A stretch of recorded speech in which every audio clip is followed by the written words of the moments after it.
Tuan-tuan imam, tuan-tuan Bilal, ustaz-ustaz, ustazah-ustazah, hadirin hadirat yang dikasihi sekalian, insya-Allah pagi ini kita akan sambung tadabbur kita menerusi surah As-Sajdah. Pada minggu lepas kita telah pun melihat ayat pertama dan ayat kedua. Ayat pertama surah As-Sajdah ini bermula dengan salah satu daripada huruf-huruf muqatta'ah. Apa itu huruf-huruf muqatta'ah? Huruf-huruf yang dibaca secara terpisah-pisah, tidak digabungkan menjadi satu perkataan. Jadi huruf-huruf muqatta'ah ini ia adalah pembuka kepada surah-surah. Berapa jumlah surah yang ada huruf muqatta'ah? 29. Dan ada berapa tempat? 30. Macam mana 29 boleh jadi 30? Surah yang keberapa yang ada dua? Surah yang ke-42. Dia ada dua. Lepas tu kita ada bagi homework. Boleh hantar homework. Jadi kita kalau ada kesempatan cuba tengok kan, lepas huruf muqatta'ah ni hampir kesemuanya menceritakan tentang kitab. Tentang kitab. Jadi contohnya surah Sajdah ni, ayat kedua cerita tentang tanzilul kitab, penurunan kitab. Surah Yasin pun sama juga. Yasin itu huruf muqatta'ah, wal Qur'anil Hakim, demi Al-Quran yang penuh hikmah. Surah Al-Baqarah, Alif Lam Mim zalikal kitab. Jadi Allah jelaskan, Allah nak ambil perhatian kepada orang-orang musyrik, orang-orang Quraisy ini. Sesuatu benda yang nak disampaikan menerusi Alif Lam Mim, Yasin, Taha dan sebagainya yang merupakan huruf-huruf hijaiyah yang kamu gunakan dalam kehidupan seharian kamu. Ini bukan bahasa orang lain, ini bahasa kamu sendiri. Kami turunkan Al-Quran dalam bahasa Arab supaya kamu boleh berfikir. Dan apa intipati yang besar yang dibawa oleh Al-Quran ialah tentang hari kebangkitan.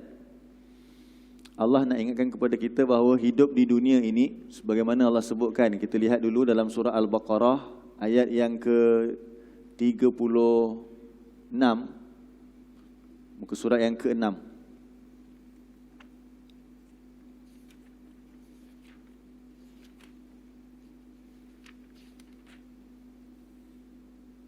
Surah Al-Baqarah, surah yang kedua, ayat yang ke-36 pada muka surat yang ke-6. Kalau lihat muka surat ke-6.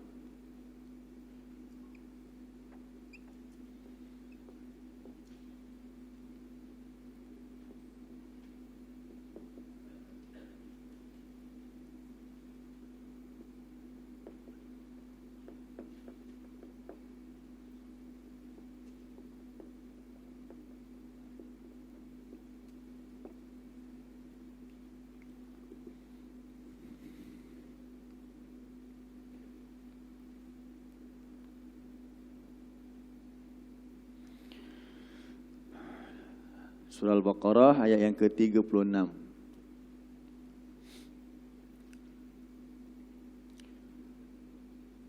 Muka surat yang ke-6 daripada Al-Quran ini, muka surat yang ke-6. A'udzu billahi minasy syaithanir rajim. فأزلهما الشيطان عنها فأخرجهما مما كانا فيه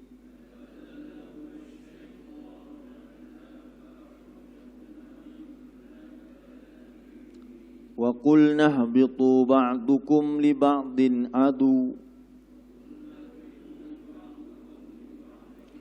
walakum fil ardi mustaqarrun wa mata'un ila hin.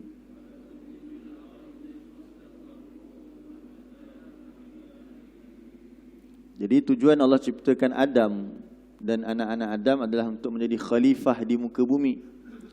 Cuma Allah ingatkan, bukan nak hidup lama-lama. Khalifah pun, apa maksud khalifah? Itu tarawih, al-khalifatul ula. Maksud khalifah? Siapa khalifatul ula? Siapa khalifah yang pertama? Abu Bakar. Jadi yang maksud khalifah yang pertama, betul khalifatul thaniyah, sani. Yang kedua, khalifah maksudnya pengganti. Khalifah maksudnya pengganti. Jadi Abu Bakar ialah khalifatu Rasulillah. Abu Bakar ialah khalifah, pengganti Rasulullah. Jadi siapa pengganti Rasulullah yang pertama? Abu Bakar. Lepas tu kita kata khalifah yang kedua, iaitu pengganti Rasulullah. Lepas Rasulullah wafat, siapa pengganti Rasulullah lagi? Umar. Lepas tu siapa lagi pengganti Rasulullah di kalangan sahabat selepas Umar? Uthman. Jadi khalifah ni maksudnya pengganti. Maksud ganti tu apa dia? Jadi Allah ciptakan manusia ni khalifah. Sifat dia sebagai orang yang silih berganti. Lepas satu kaum, lepas satu generasi, muncul generasi yang kemudian. Muncul generasi yang kemudian. Bukannya orang yang hidup pada zaman Adam, dia ada lagi sampai hari ini. Tak. Ini umat yang sekarang pula. Nenek moyang kita pun dah berada dalam tanah sekarang ini. Jadi Allah kata dalam ayat 36, walakum fil ardi mustaqarrun wa mata'un ilahin.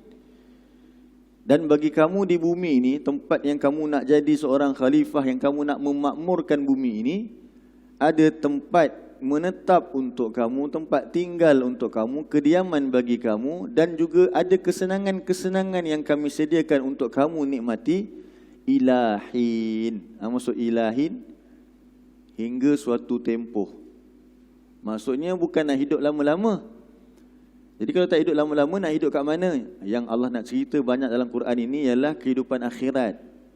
Supaya manusia tu diingat, bukan kami ciptakan kamu nak duduk lama-lama dekat bumi.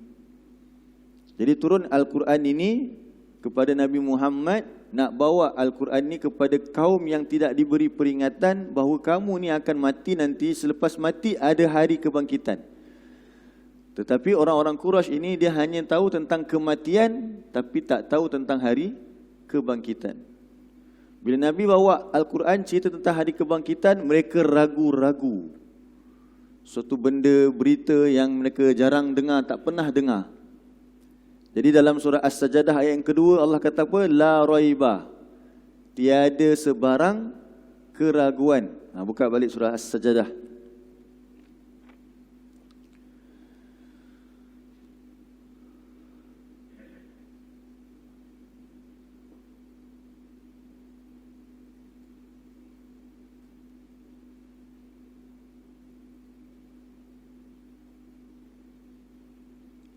Jadi Allah kata penurunan kitab yang nak mengingatkan kepada manusia tentang hari kebangkitan itu, la raiba fihi. Tiada sebarang keraguan padanya. Kisah-kisah tersebut kerana apa? Mir Rabbil Alamin. Kitab ini daripada Rabb, yang Tuhan yang mencipta dan memerintah al-alamin, sekalian alam. Tengok surah 31 belakang. Muka surat belakang je. Ayat 25. Ayat 25. 31 ayat 25. Inilah maksud Rabb al-Alamin. Tuhan bagi sekalian alam yang telah menurunkan kitab yang isi kandungannya tentang hari kebangkitan ini, yang mana orang-orang Quraisy beriman, percaya tentang Rabb ini.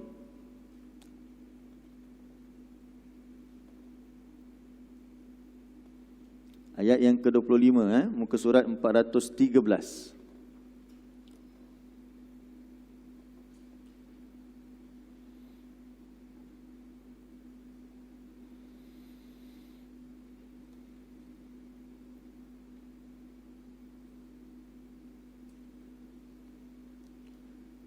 أعوذ بالله من الشيطان الرجيم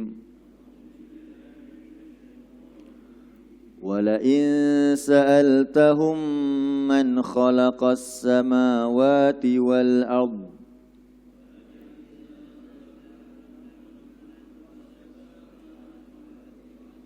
لا يقولن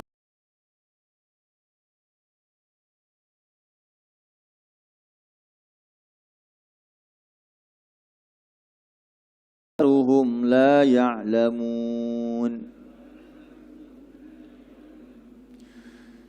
Dan pasti jika engkau bertanya kepada mereka, iaitu orang-orang musyrik ini, man khalaqas samawati wal ard, siapakah yang mencipta petala langit dan bumi? Itu petala langit dan bumi itu apa dia? Al-alamin, sekalian alam. Jadi bila ditanya kepada orang musyrik, siapakah yang mencipta petala langit dan bumi?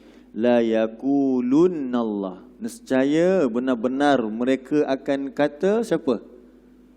Allah. Jadi mereka kenal tak Rabbul Alamin, orang musyrik ni? Kenal.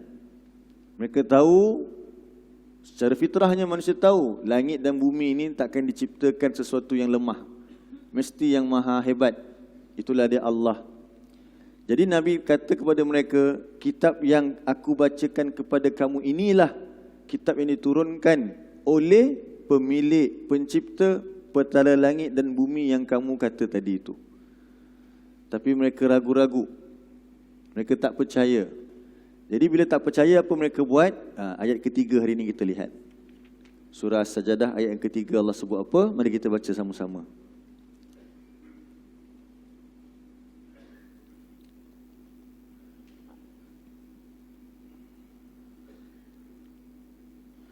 A'udzu billahi minasy syaithanir rajim. Am yaquluna iftarah bal huwal haqqu min rabbika litunzira qauman ma atahum min nadhir.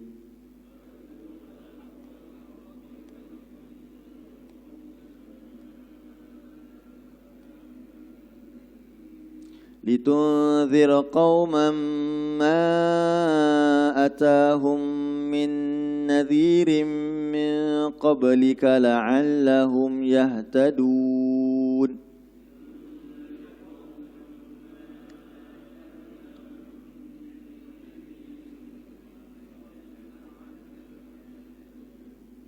Baik, am yaqulu naftara. Jadi bila kita dah beritahu tadi kan, Quran ini daripada Rabbul Alamin. Mereka kenal siapa Rabbul Alamin, tapi mereka tak mau percaya. Mereka ragu-ragu. Jadi setiap pagi Jumaat, hampir setiap pagi Jumaat, kita akan didengarkan oleh imam kita. Hari ini dengar tentang surah Sajadah. Peringatan tentang apa permulaannya? Hari kiamat.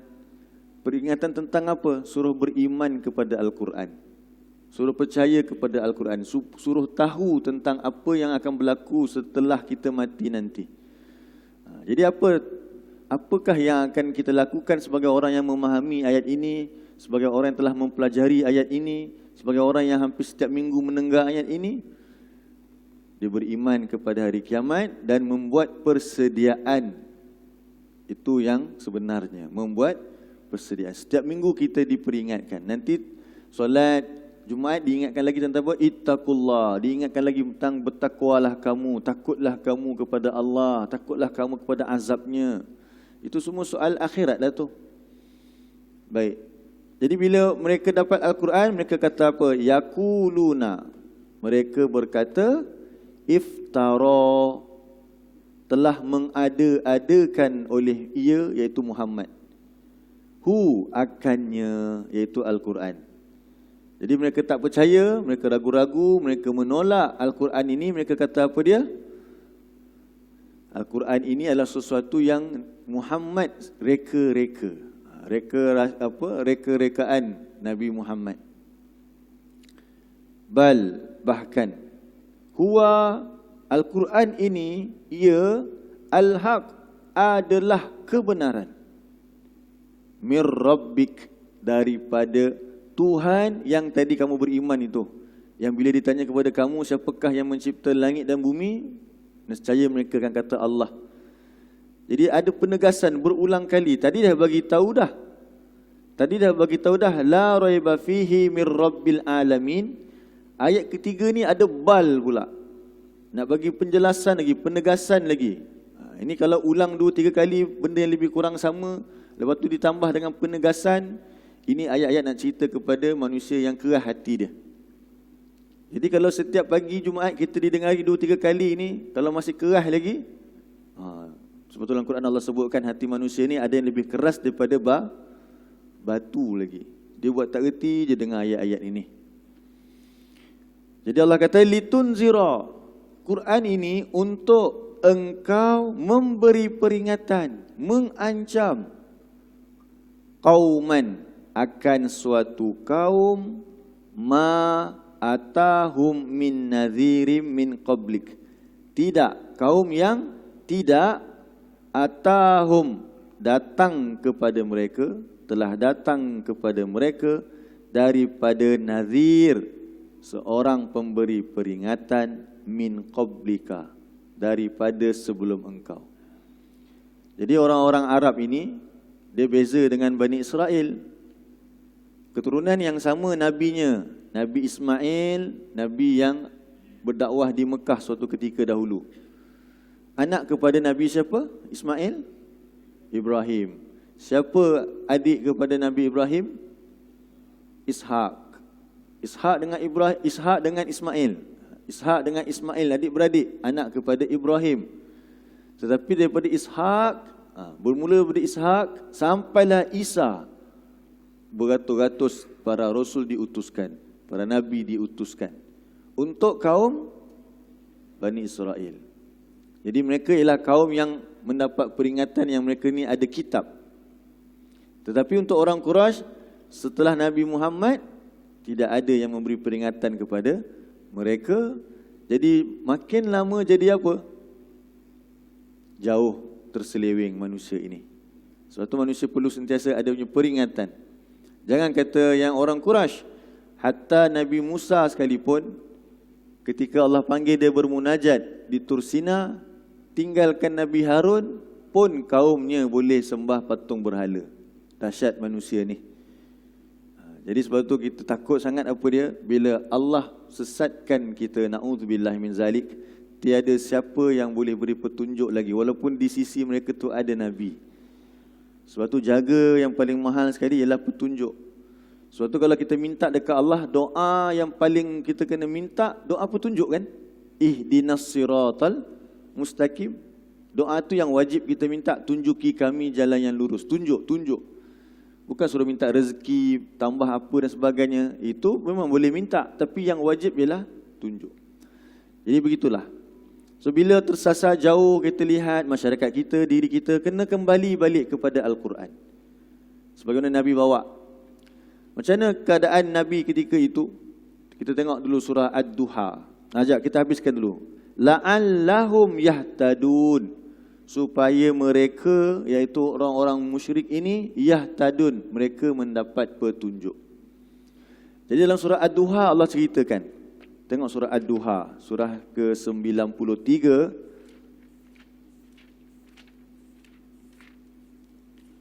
ayat yang ke-7.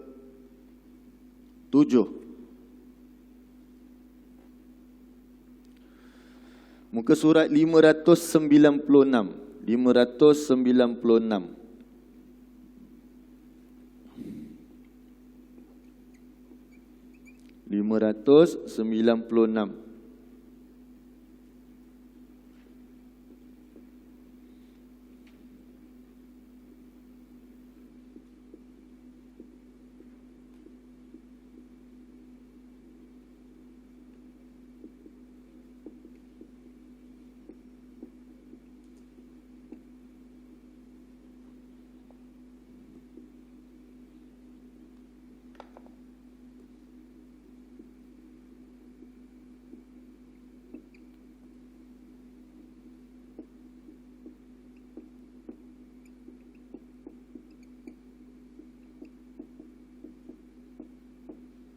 Surah 93 ayat yang ke-7, muka surat 596. A'udzu billahi minasy syaithanir rajim. Wa wajadaka dhallan fahada.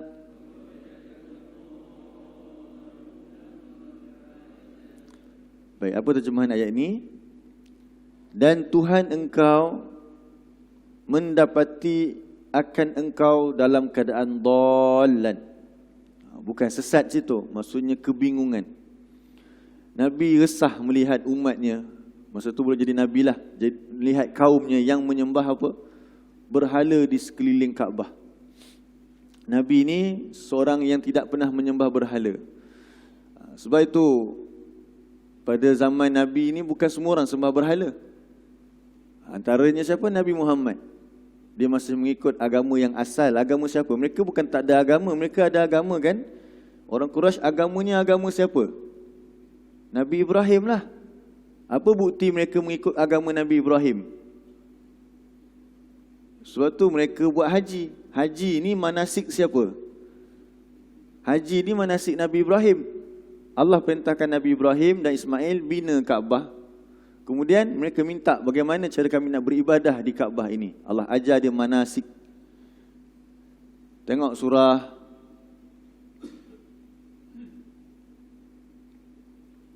nanti kita tengok. Allah kata apa dia? Wa wajadaka dhallan, kami dapati engkau bingung memikirkan umatmu yang sesat, yang padahal mereka ikut Nabi Ibrahim punya ajaran, fahada, lalu kami beri petunjuk kepada engkau iaitu Al-Quran. Jadi Allah bagi Nabi Quran untuk apa?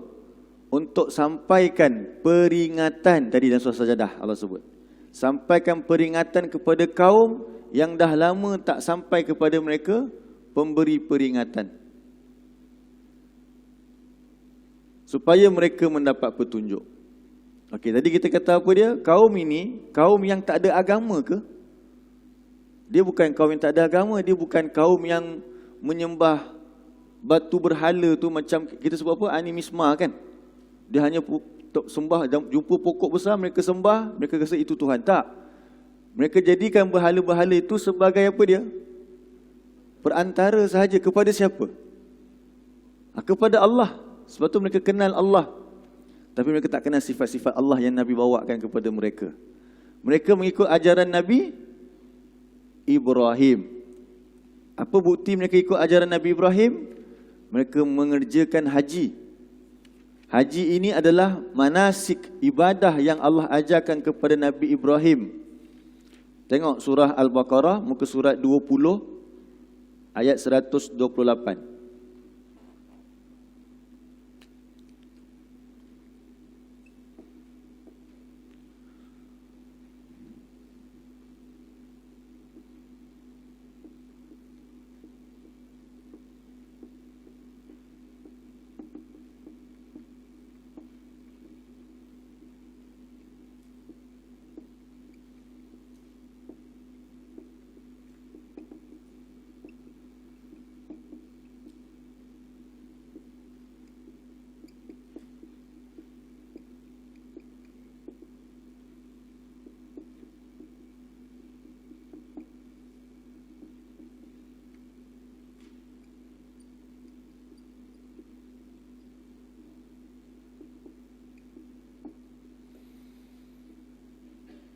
Surah 2 ayat 218, surah 2 ayat 128, muka surat 20. Kita baca daripada ayat 127. 127. A'udzu billahi minasy syaithanir rajim. وَإِذْ يَرْفَعُ إِبْرَاهِيمُ الْقَوَاعِدَ مِنَ الْبَيْتِ وَإِسْمَاعِيلُ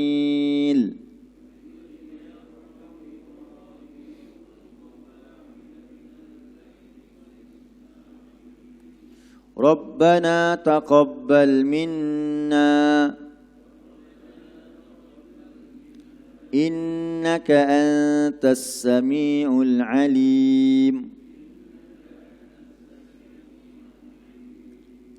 رَبَّنَا وَاجْعَلْنَا مُسْلِمَيْنِ لَكَ وَمِنْ ذُرِّيَّتِنَا أُمَّةً مُسْلِمَةً لَكَ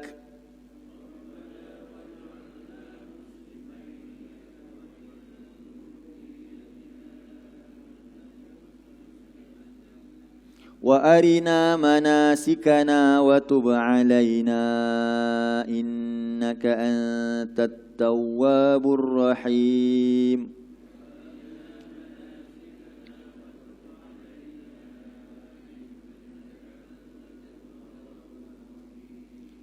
Dan ingatlah tak kala ketika Nabi Ibrahim mengangkat asas-asas atau batu-batu asas untuk Baitullah. Jadi Allah perintahkan Nabi Ibrahim untuk membina Kaabah. Siapa yang bantu Nabi Ibrahim? Ismail anaknya. Kemudian mereka berdua berdoa kepada Allah, Rabbana taqabbal minna. Jadi lepas kita beribadah, minta kepada Allah, Allah terima amal kita ini. Rabbana taqabbal minna innaka antas samiul alim. Sesungguhnya engkaulah yang maha mendengar lagi maha mengetahui. Kemudian bila dah siap Baitullah itu, apa doa Nabi Ibrahim? Rabbana, wahai Tuhan kami, dan ij'alna muslimaini laka. Jadikanlah kami ini dua orang yang tunduk patuh kepada engkau, dan juga zuriat keturunan kami menjadi satu umat yang berserah diri tunduk patuh kepada engkau. Dan tunjukilah kami manasik. Manasik ni apa dia? Cara-cara melaksanakan ibadah di Baitullah ini. Wa tub alaina, dan terimalah taubat ke atas kami. Innaka antat tawwabur rahim. Sesungguhnya engkaulah yang maha penerima taubat lagi maha penyayang. Jadi jelas kat sini ibadah haji ini bermula daripada Nabi Ibrahim. Dan memang kita dengar masyhur, kita baca dalam sirah, keluarga Nabi Muhammad, Abdul Muttalib, semuanya mereka ni menjaga Kaabah. Kan peristiwa apa? Abrahah menyerang Kaabah. Siapa Abrahah? Pemimpin daripada Yaman. Dia asalnya daripada Afrika, tapi dia menguasai Yaman, kemudian dia serang Kaabah. Kita baca sirahnya panjang. Kemudian dia berjumpa dengan siapa? Abdul Muttalib. Siapa Abdul Muttalib? Datuk Nabi je. Ayah datuk. Siapa Abdul Muttalib? Ketua, pemimpin di Mekah itu. Jadi Kaabah itu mereka yang jaga. Mereka buat haji di situ. Tapi mereka telah terseleweng. Kenapa terseleweng?